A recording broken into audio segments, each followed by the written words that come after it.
I really wanted to go to the end of trial today before recording anything because I wanted to see if anything ends up happening. But I guess I'll get my thoughts on the record now while things are still going on, and I'll watch the rest later just like I have been.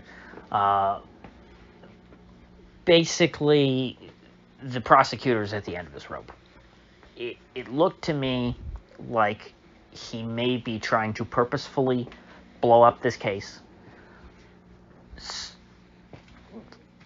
purely for the sake of the media and for his own political ambitions.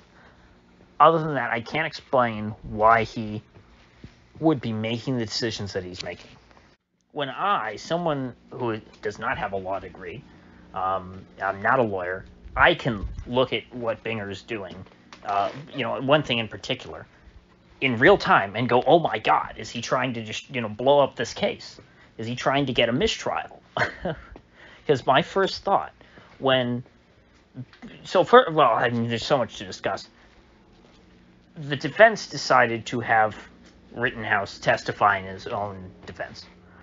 I don't know whether that's good or bad because I'm not a lawyer, but all the lawyers that I've been listening to have been saying that that's a terrible idea and that you don't want to do that, and that the case has been going well enough for the defense that they don't want to give that big of an opportunity to the prosecution to where they can actually get Kyle, nailed down to a chair and ask him whatever they want on cross-examination. You have a Fifth Amendment right not to incriminate yourself. The court cannot hold that against you.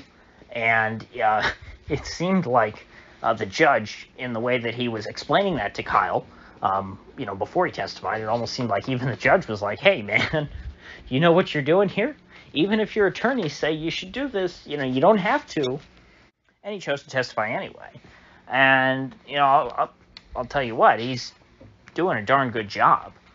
He has held, he was able to hold himself together. He broke down and seemed to have a panic attack once. He was hyperventilating. It was, rather sad to see. But other than that, he's held it together, and he has not allowed the prosecutor to trip him up. Now, this is still ongoing when I'm watching it, but so much has happened already. The biggest thing to me, this is definitely the headline out of the day, where I, a non-lawyer, was looking at the screen and, agape, was when Binger, the prosecutor, his first question that he asked Kyle Rittenhouse on cross-examination was, so, Kyle, this is the first time you're sharing your side of the story, huh? It's been over a year, and you haven't said a peep about all this. And, the judge had to stop him. I don't know. Maybe Richards did eventually, object, but not very fast. Because I think the judge said he even, it took him a minute to react because he couldn't believe that Binger, was actually going there. He was impugning the motives of the witness, or trying to, he was implying that there was something wrong with Kyle not sharing his side of the story until now, with Kyle asserting his Fifth Amendment right, not to incriminate himself. Which, of course, as an agent of the state, a prosecutor cannot do that. The Fifth Amendment says you have a right not to incriminate yourself. And, the state can't hold that against you. And so Binger just about had this case thrown out with prejudice, which I didn't know would be thrown out with prejudice. With prejudice means that he can't bring another trial. I thought, maybe he's trying to get a mistrial so that he can start over and try this case again. No, that can't happen if it's thrown out for this reason. If he gets it thrown out for violating Kyle's constitutional rights, that's it. Kyle's free to go. And the defense has made a motion to dismiss with prejudice. The judge has not responded yet, but there have been multiple cases throughout today to where it seems like the prosecutor is purposefully agitating this judge. This is not a mistake that you make, easily. Or I should say, it's not a mistake. It has to be intentional. And there's no real reason why he would take this risk. He knows he's going to get called out for it. And honestly, it just seems like sabotage. And you might say, well, why? Why would he want the case thrown out?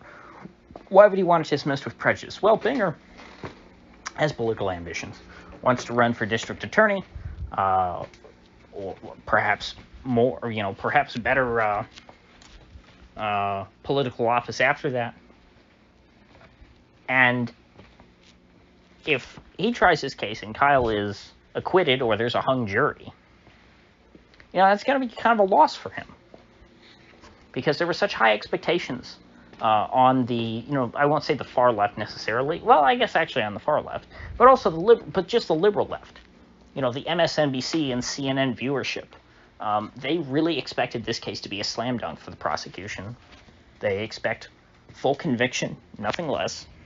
And so if if Kyle gets acquitted, or more likely, there's a hung jury, and sure, the prosecution can come back and try again.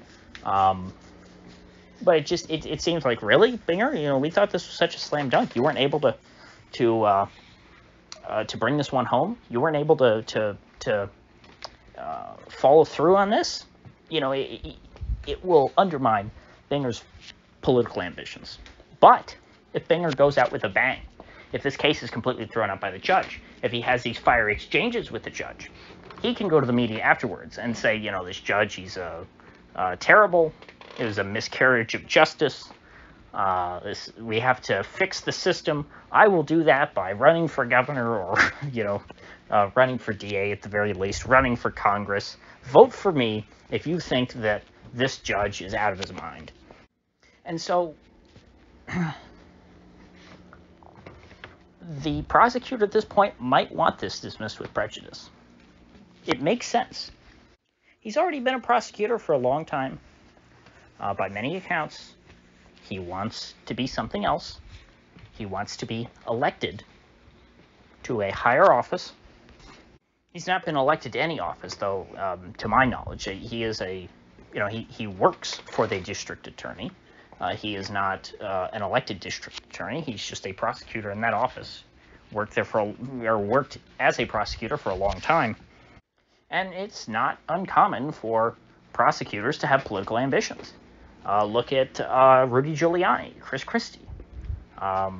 Sure, you can name plenty more. Those are just the first two that come to mind off the top of my head. These guys, they started their political careers with high-profile prosecutions. And so Binger doesn't just want to lose. He wants to go out with a bang if he can't get a full conviction. And this would be a way to do it.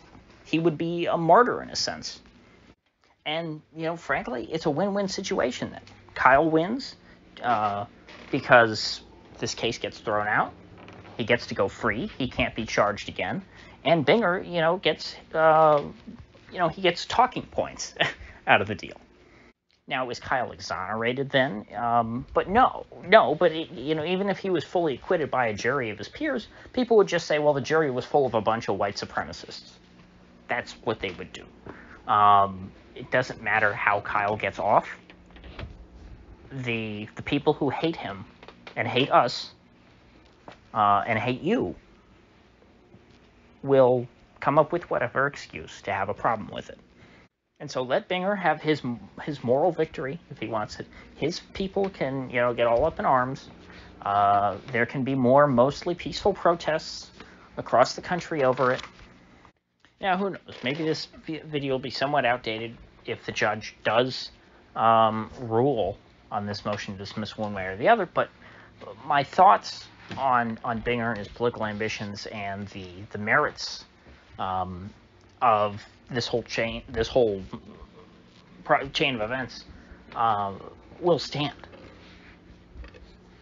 This is, I think that this is a good situation if it went this way.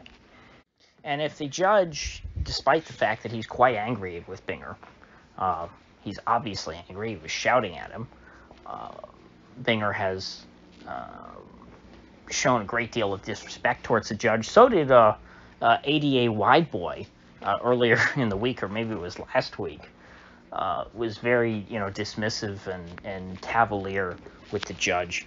So the prosecution has not made a good impression on him. But it looks like we may have to wait until tomorrow to get any ruling on this motion to dismiss. I don't know. But with that said, I think I'm going to cut it off here. try and get this uploaded and go back to listening to the trial.